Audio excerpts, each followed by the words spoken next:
Hola, esta clase va a ser dedicada al lenguaje SparkQL, un lenguaje para hacer consultas sobre RDF. Habíamos quedado en la clase anterior que es importante poder acceder a los datos que se generan en los diferentes repositorios de datos de la web semántica, ¿no? Donde el lenguaje que vimos en principio era RDF. Esta forma de agrupar los repositorios y de publicarlos está basado en el enfoque HTTP con una metodología RESTful, ¿no? Porque esto nos permite construir aplicaciones en las que se puede acceder rápidamente a los elementos de a uno, a los elementos de a varios, a las modificaciones, a las ediciones, a las altas, a las bajas. Cuando los datos empiezan a crecer, por supuesto va a haber más complejidad y poder manipular esos datos requiere de otras cosas y de consultas un poco más complejas que lo hacen más interesante, ¿no? Entonces, aquí es donde empieza a buscar una forma, una herramienta para poder sacar mayor rédito de esos datos en RDF y en los cuales poder hacer consultas, como por ejemplo obtener información de DBpedia, ya que habíamos visto, por ejemplo, de poder linkear los datos de un silo propio con información y elementos que estaban descritos en DBpedia. Entonces, en la práctica lo que queremos hacer son consultas más ricas, más complejas. Vamos a hacer un ejemplo de mediana complejidad en los cuales uno podría decir, bueno, quiero obtener todos los pares de recursos AB para los cuales existe un X tal, que X es parent de A, es decir, es un pariente de A, y que B es además el hermano de X. ¿No? Entonces esto lo que retorna van a ser a los tíos de X, si se ponen a pensar. Entonces, construir estas reglas puede ser un poco complejo, a no ser que tengamos un lenguaje que permita hacer queries sobre RDF. Este lenguaje existe y se llama SparkQL. Vamos a ver de qué trata un poco SparkQL con ejemplos. ¿Qué es lo que busca SparkQL? Bueno, en principio nosotros definimos todos los datos en grafos, ¿no? Entonces lo que tenemos que poder representar son patrones en ese grafo y lo que va a tratar es de poder obtenerlos. ¿De qué manera? Y por ejemplo, los patrones tienen símbolos que no están ligados y para ligar los símbolos se selecciona un subgrafo de RDF. Si existe una selección posible en estos grafos en los que pueden estar ligados, entonces la consulta retorna los recursos de esta ligazón, ¿no? Esa es la búsqueda. Vamos a ver. Aquí tenemos un pequeño ejemplito que ya habíamos puesto donde aparece una consulta. Esta consulta es de SparkQL. Van a ver que la consulta de SparkQL es muy parecida a la que por ahí conocen en SQL, donde tiene un preámbulo donde se indica qué es lo que se le quiere seleccionar y después poder mostrar. Entonces la primera palabra clave es select. Después viene un conjunto de elementos que van a mostrarse, ¿no? Si los elementos que están ahí contienen signos de pregunta, significa que son variables que van a estar dentro de la consulta en sí. En este caso, lo que dice el select esto es, quiero poder obtener los elementos o seleccionar los elementos P y O para los cuales o donde haya un subject y que tenga como predicado algún elemento que le voy a llamar con la variable P y algún elemento que lo voy a llamar con la variable O. Entonces, la tripleta en las sentencias where definen el patrón del grafo, en este caso con la variable P y la variable O como símbolos no ligados. En la consulta where lo que va a haber un montón de patrones en términos de tripletas y lo que va a hacer es ver qué parte del grafo satisface a ese patrón y después lo va a proyectar con las variables que están indicadas en el select. En este caso, la consulta retorna todos los pares P y O que cumplen con esto. Entonces sería todos los pares P y O que están relacionados con un elemento que sería el subject y que está relacionado por una variable, por una relación, una propiedad que puede ser cualquiera que va a tomar el valor de P y cualquiera que va a tomar el valor de O. Lo mismo para las siguientes y así siguiendo, ¿no? No significa que esta P es igual a esta P. Como son variables, significa que hay una propiedad que se puede ligar con otro. ¿Con qué? Bueno, eso sí está definido.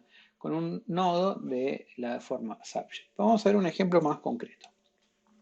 Tenemos acá, en el mismo grafo que habíamos trabajado al principio de las clases de RDF, que relacionadas a una serie de libros y precios, ¿no? En este caso lo que tenemos es un elemento inicial que está relacionado con dos URIs específicas, en las cuales están relacionados con libros particularmente que tienen un autor, ¿no? Y este autor tiene un nombre, que es en este caso Ghosh Amitabh, y este libro está relacionado a una variable, una propiedad, perdón, a price, que lleva un nodo, el cual está relacionado con un valor, que en este caso que es 33, y un currency, que es la moneda en la que está este valor, en este caso es libras esterlinas.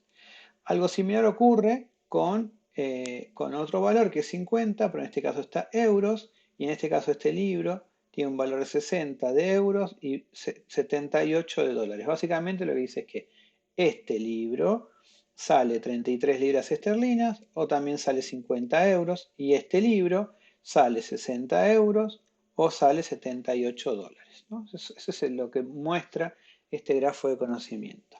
Entonces, ¿qué es lo que está haciendo esta consulta? Es, bueno, seleccioname todas las cosas que yo voy a llamar ISBN, precio y currency, en las cuales haya un nodo, ¿no?, que esté relacionado con la propiedad aPrice con otro nodo. Al primer nodo lo llamo con la variable ISBN y al segundo con la variable X.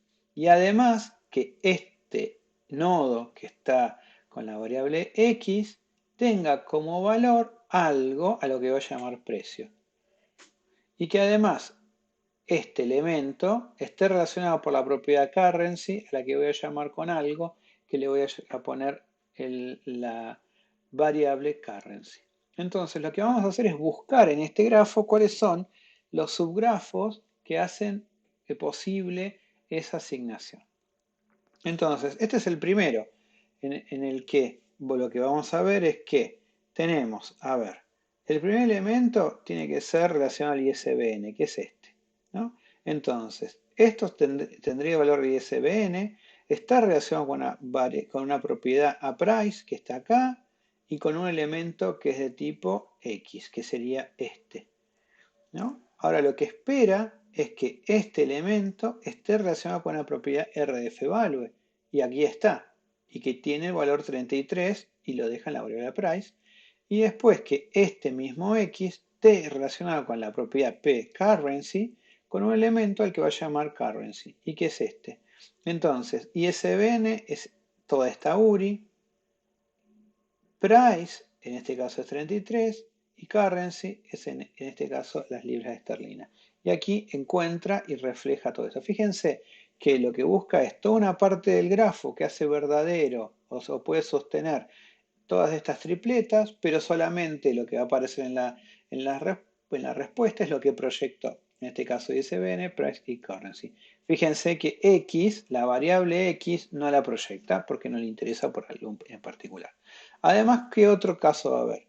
Bueno, va a haber con el mismo ISBN con 50 y con euros. ¿Por qué? Y porque si esto toma el valor de ISBN, está relacionado por la propiedad aPrice con esto, que va a ser el X, y este X se relaciona con la propiedad RDFValue con este elemento que es 50, que va a cumplir el lugar de price, y este X está relacionado con la propiedad pCurrency con un elemento que llama currency que va a ser euros. Por lo tanto, esta URI va a ser el ISBN, este va a ser el price y este va a ser el currency, y por ahí está ese.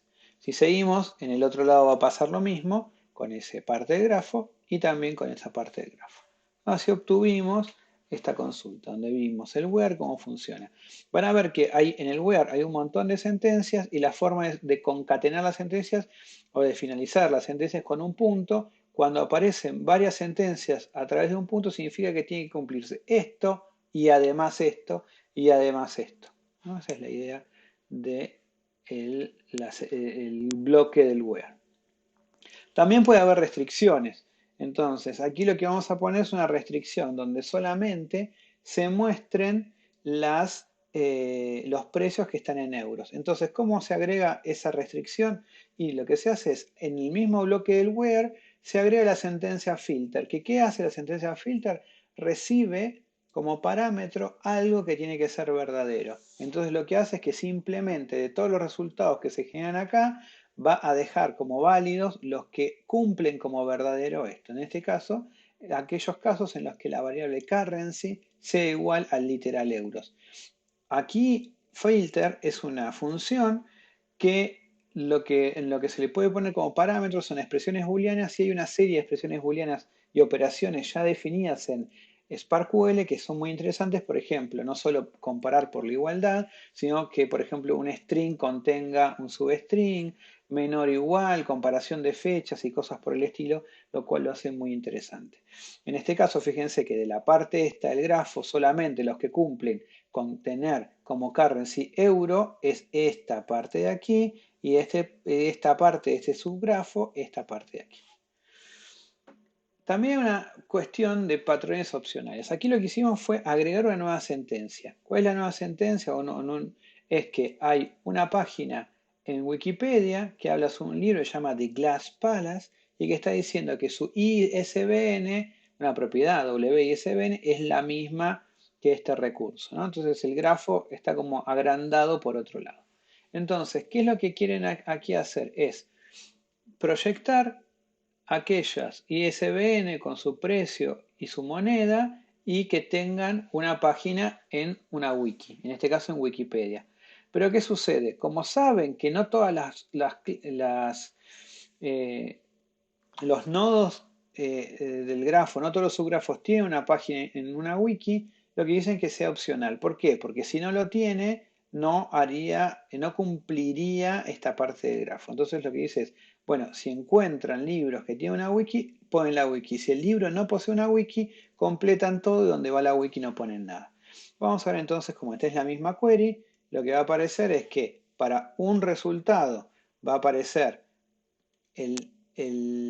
la URI de la página en la wiki de Glass Palace, porque aparece como opcional que haya un elemento que esté relacionado por WSBN con el ISBN, que es con esta relación, y en este caso no va a aparecer nada porque este elemento no está relacionado a la wiki. Entonces, en los resultados aparece eh, el la URI lo que sería el libro, el valor, el currency y acá coma y queda en blanco lo que sería para la URI, en este caso de la página wiki.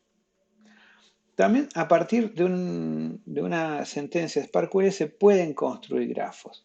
¿Qué significa eso? Que se hace una query y de los resultados que se obtiene de esa query se arma un nuevo grafo, por ahí poniendo diferentes relaciones. Entonces vamos a ver aquí cuál es la idea de esto. Vamos a empezar acá, por el where. El where lo que hace es la misma consulta de antes, básicamente, y ISBN que tenga un price con un elemento, que este elemento tenga un value en un número, que lo llamamos el price, el currency en la sentencia currency, y además este elemento nos diga cuál es el autor y del autor el nombre, ¿no? Entonces vamos a tener de cada libro cuánto sale en la moneda, cuál es el autor y cuál es el nombre, y solamente nos quedaremos con los que son en euros porque tiene una sentencia filter. Con estos resultados, ¿qué es lo que va a hacer? En lugar de proyectar y poner una lista con los resultados, va a construir un nuevo grafo en los que va a hacer, que va a agarrar el ISBN y ese ISBN lo relaciona con otra propiedad, en este caso que es bprice con price, y el ISBN lo relaciona con una propiedad que es author con i y ese i con el nombre. Es decir, se va a quedar con los nombres de los ISBN con su número en precio, es solo para euros, entonces va a tener valor en euros, el número en euros, y cuál es el autor y cuál es el nombre. Vamos a ver cómo se ejecuta esto. Lo que va a quedar es esto, ¿no? Vamos a verificar cómo quedó. Tenemos un ISBN que se relaciona ahora con una nueva propiedad que es bprice con el número 50. Este número se obtuvo de la consulta del where y esta propiedad nueva está agregada aquí en el constructo. Lo mismo ocurre con esto y que dice, bueno, lo relacionamos con el autor y el autor me quedó solo con el nombre, ¿no? Entonces eso nos permitió construir un grafo. Lo que aparece en la sentencia construct es cualquier nuevo grafo que uno quiera construir a partir de las variables que se han proyectado del where, ¿no? Eh, bueno, SparkQL es mucho más rico, pero con eso ya tiene un pantallazo muy interesante sobre las cosas que se pueden hacer. Pero se puede limitar el número de resultados, remover duplicados, ordenarlos, parecido a SQL, es decir, poner distinct, poner count, ¿no? Se pueden especificar diferentes data sources dentro de la query, es decir, yo quiero tal elemento de un data source o de otro, o hacerlo sobre el mismo.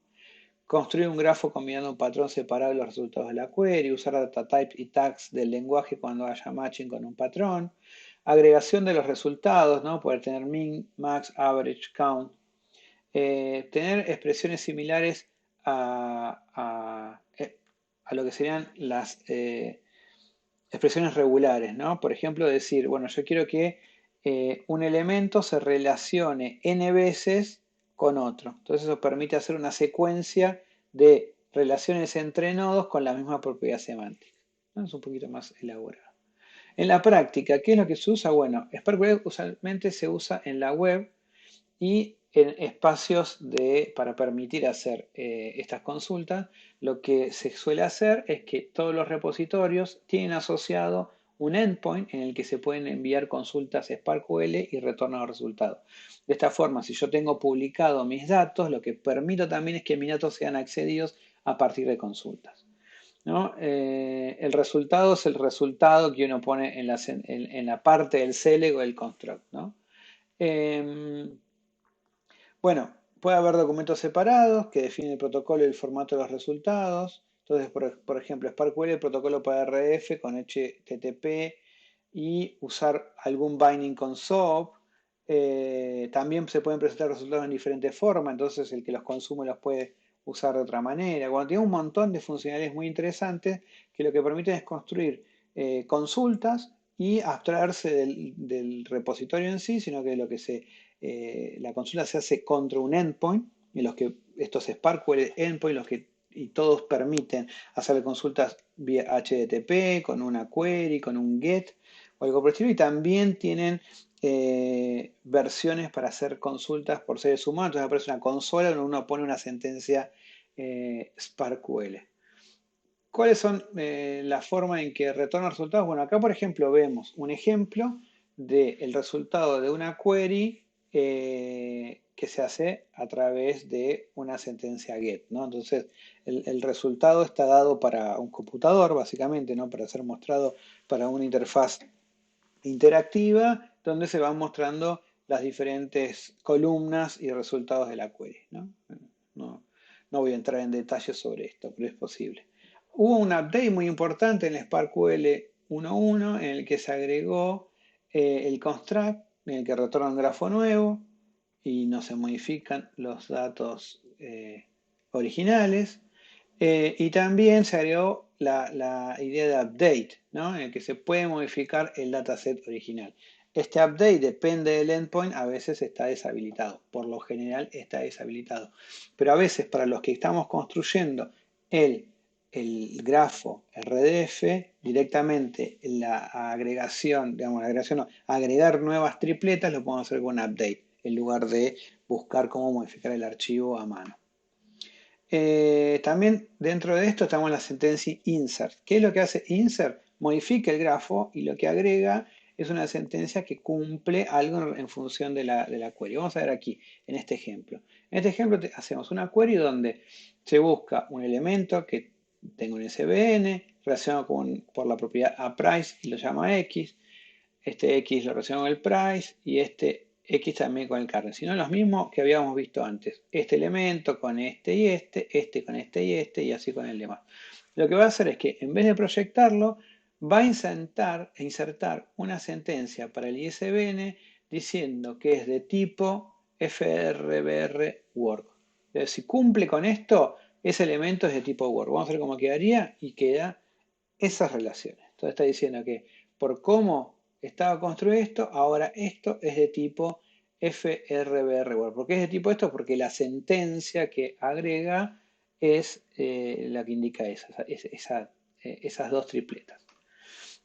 También se puede hacer un delete, por ejemplo, si el libro posee las mismas características que antes, borra el elemento, la relación del elemento X con la propiedad pCurrency y el elemento currency. Es decir, va a borrar esta terna de acá, esto de aquí. Entonces, el ejecutar esa ocurriría esto, ¿no? Es una forma de podar el árbol.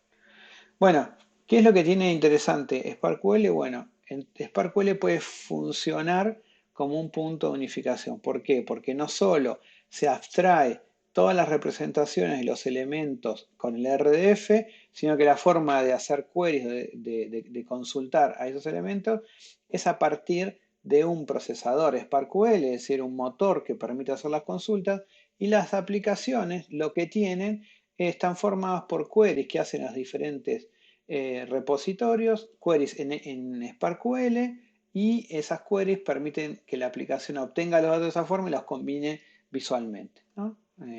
Esa es la idea. Y si la aplicación de un ida y vuelta puede modificar los elementos a través de update y construct. Y hasta aquí llegamos.